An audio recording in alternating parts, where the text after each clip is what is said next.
The war on terrorism is partly a battle of ideas and images.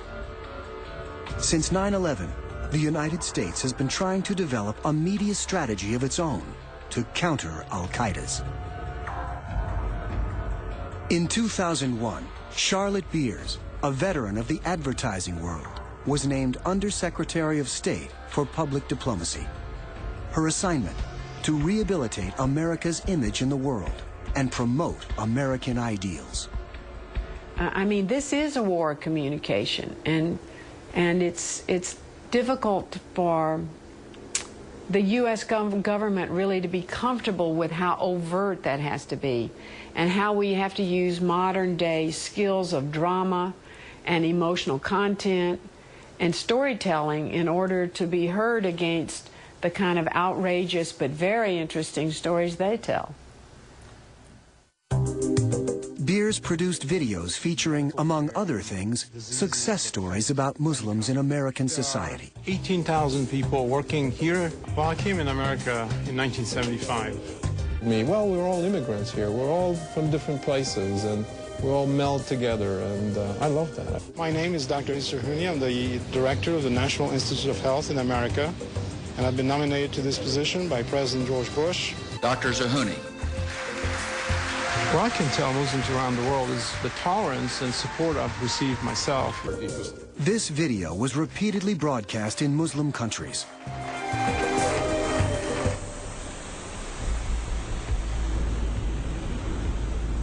But the U.S. effort eventually grew more elaborate.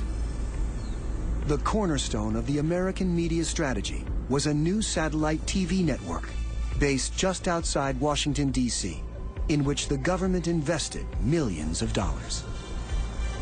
The new network debuted in February of 2004. It's called Al-Hurra, or the Free One.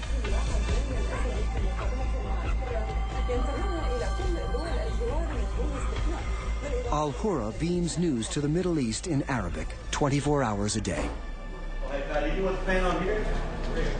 A new window opened for Arabic-speaking television viewers all over the Middle East.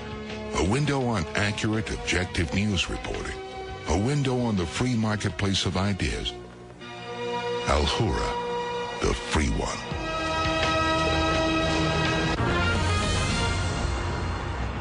Al-Hurra's coverage emphasizes American prosperity and American freedom. On the day U.S. forces in Iraq conducted a massive air assault on the city of Fallujah, Al-Hurra led off with coverage of Independence Day celebrations in America. يوم استقلال الولايات المتحدة الأمريكية. The news from Fallujah was the 12th item in the program and lasted only 30 seconds. Al-Hurra is the only channel in Arabic today that is dedicated solely to promote freedom and democracy. And as journalists, we promote freedom and democracy through the dissemination of objective and reliable information. We want to engage, we want to inform, and then when we reach that goal, then you are a major player in the Middle East. And this is, I think, how you can advance the long-term interests of the United States. While the U.S. government pours millions of dollars into Al-Hurra, one American has launched a quieter campaign to counter jihadist propaganda. Aaron Weisberg, an IT consultant in Illinois, is a kind of internet vigilante. He works independently and on his own initiative to target jihadist websites wherever he finds them.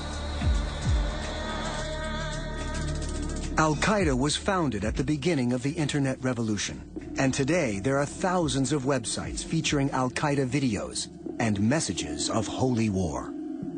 If you took away the internet today from Al-Qaeda, would it have such an important existence? And I think the answer would be surely no. They lost their base in Afghanistan, so to a large degree the ideology, the training manuals is on the internet.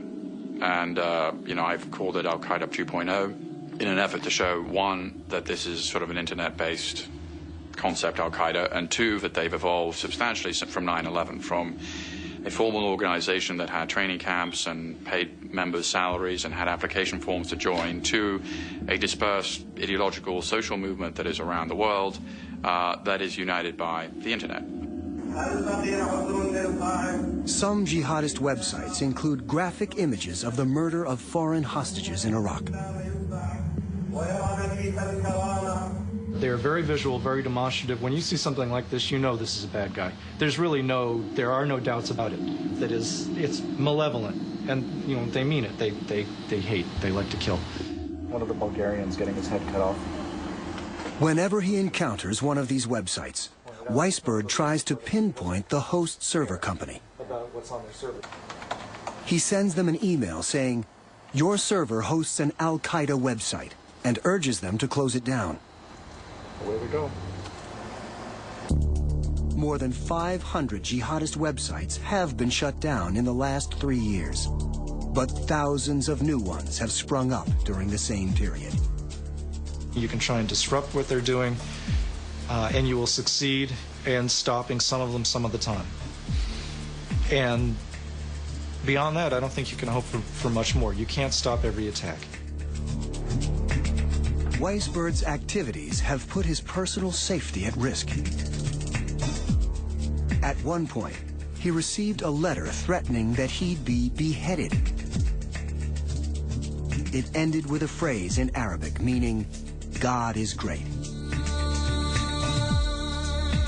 Weisburd is undeterred by the threats, and while he continues to try to stop the flow of propaganda from the other side, there are signs that Al-Qaeda has been busy producing new videos in the very region where Osama bin Laden is believed to be hiding.